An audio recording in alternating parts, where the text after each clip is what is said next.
সাংবাদিক বন্ধুগণ এবং পুলিশ প্রশাসন অনেক সহযোগিতা করেছেন, সবাইকে ধন্যবাদ। যারা আমার সহযোদ্ধা আছেন তাদেরকে ধন্যবাদ। মানুষ পরিবর্তন চায়, ঠিক কিনা? 54 বছর মানুষ অনেক দেখেছে, ডিজিটাল বাংলা কত বাংলা দেখেছে, এবার সোনার বাংলা দেখেছে, কিন্তু এবার আমরা ইসলামের বাংলা দেখতে চাই ইনশাআল্লাহ।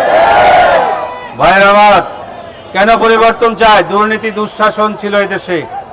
আজকে এক ভালো মানুষ চায়, ন্যায়প্রাণ মানুষ চায়। ভোট একটা সাক্ষী, ভোট একটি আমানত।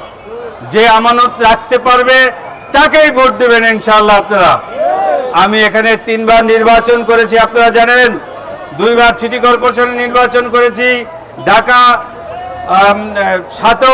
18তে নির্বাচন করেছি, কিন্তু মানুষ ভোট দিতে পারে নাই। দিনের ভোট রাতে দিয়ে দিয়েছিল। এটা তো একটা দুর্নীতি হয়েছিল।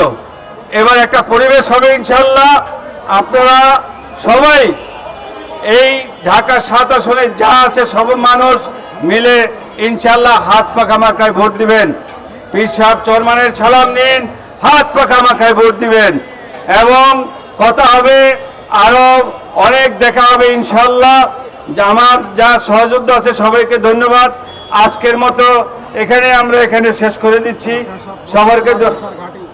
এবং ঢাকা 7 মসজিদ মাদ্রাসার ঘাঁটি আমরা ইনশাআল্লাহ ইসলামকে সংসদে নিয়ে যেতে চাই ইনশাআল্লাহ।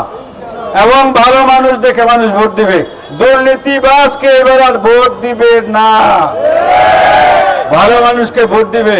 এই জন্য হাত পাখা মাখা ভোট দিবেন। সবাইকে ধন্যবাদ জানিয়ে আমার বক্তব্য শেষ করছি এবং এখন দোয়া হবে। সবাইকে ধন্যবাদ জানিয়ে দোয়া করবে আমাদের মুফতি অধ্যাপক।